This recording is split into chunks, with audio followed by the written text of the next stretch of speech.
Hey everyone, welcome to a new video. I hope you had a great day. Let's take a look at some new prorevenge stories. The first story is called Awful Manager Gets What She Deserves.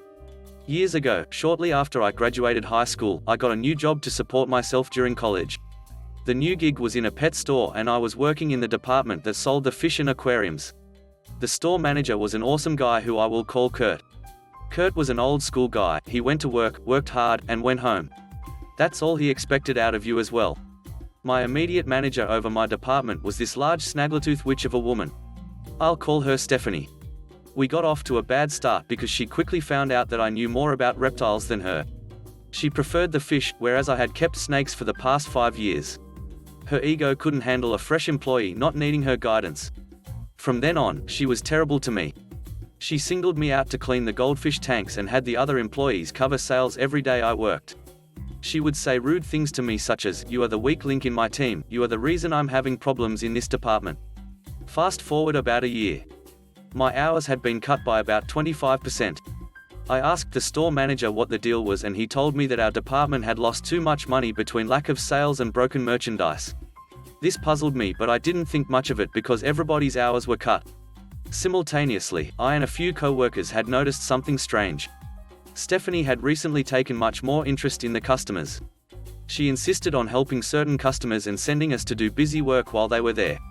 A customer came in one evening and was talking to us about how nice Stephanie is.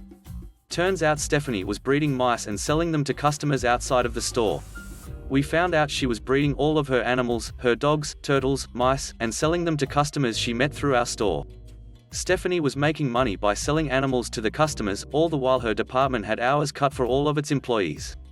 It didn't quite make sense how this was costing us so much money until one evening I thought I had figured it out. Stephanie was an otherwise lazy woman, but when one of her customers came in, she was by their side the whole time. I watched closely as she followed a customer around helping them pick out a cart full of expensive aquarium decorations and terrarium supplies like lights and bulbs. I followed and wrote down every item she grabbed. I wanted to see where this went. She directed the customer to a register and went to check them out. She's lazy, and would never do this for any other customers. I noted the time and went back to work.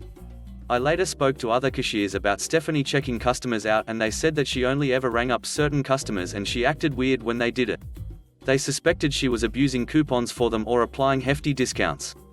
I got my co-workers to corroborate my story about the under-the-table animal sales and suspicious behavior and I went to talk to Kurt. I handed him a paper with about 20 items and the time written on it. And I said, "I think if you look up a transaction from Register 2 at this time last night you will find a large discount applied to it. These are the items I would expect you to find on that transaction." He was a bit puzzled and I explained everything to him. I told him I didn't want to make any accusations before because I wasn't sure. But after seeing her in action, I was pretty sure something was going on. He thanked me and assured me he would look into it. A couple of weeks later, I was at work and I noticed Kurt was standing near the door watching closely. It just so happens that Stephanie was coming in for her shift right about that time.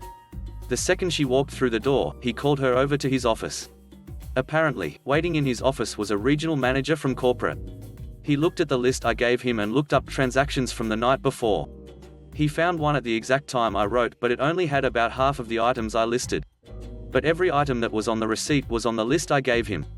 This prompted him to watch her for a few weeks. And in that time frame, they found her to be taking her customers around shopping, personally taking them up to the register and scanning every other item. She was putting the expensive stuff into the cart without ringing it up. In that time span, she had given away over $1,500 in merchandise.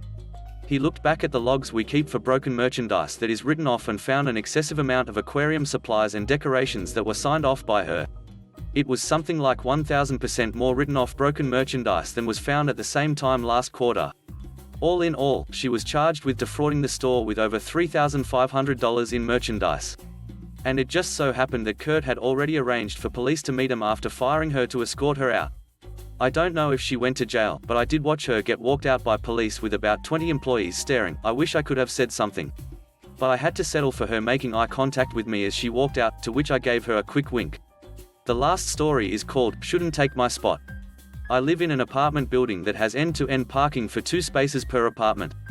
Access to the 5 parking levels is done via a locked automatic roller door which people can only get through if they have a remote for it or sneak through behind someone else.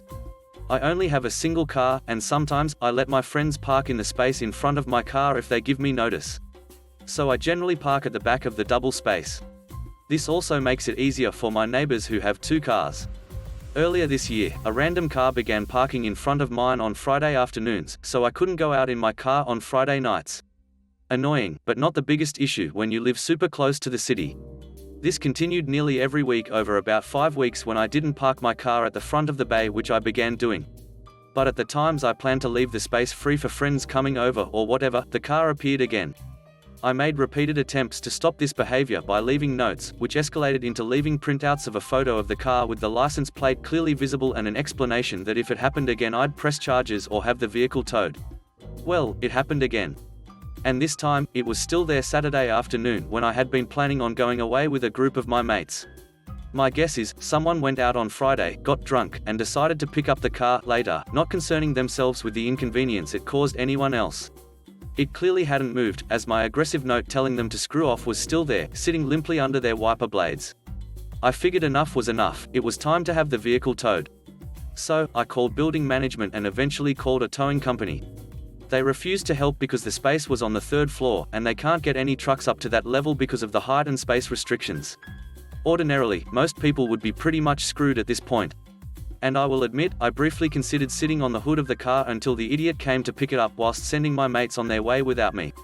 But they would have had to work out a new arrangement for transport as one car wouldn't have cut it. Fortunately for me, however, my parents only live 30 minutes away. They have a garage where I work on one of my cars that's getting at the tail end of a minor restoration. One of the things I use pretty often is a set of vehicle positioning jacks to jam my project car right up against the wall of the garage to minimize the space it takes up. For anyone that doesn't know, vehicle positioning jacks are basically devices that slot under each wheel, then lift the car up on hydraulics so you can freewheel it in any direction. Whilst I hadn't originally gone to retrieve them when I had to take my project car off them, a bright idea came to my head. None of my mates minded spending an extra hour to screw someone over that had interfered with us. So we grabbed the jacks, and went back, propped the car up, and wheeled it out. 6 guys can easily move around a small hatchback. So we pushed across the level slowly and carefully, to an area where there isn't parking but is a load-supporting pillar with space enough for a car behind it, in a little section of the garage where it isn't lit and is completely out of the way. Typically, there's a guy on my level that parks a motorbike there, but he isn't meant to, and I doubted he minded. We dumped it between the pillar and the wall, with the nose pointing towards the wall. I took back my angry note, the jacks, and we left to enjoy our weekend.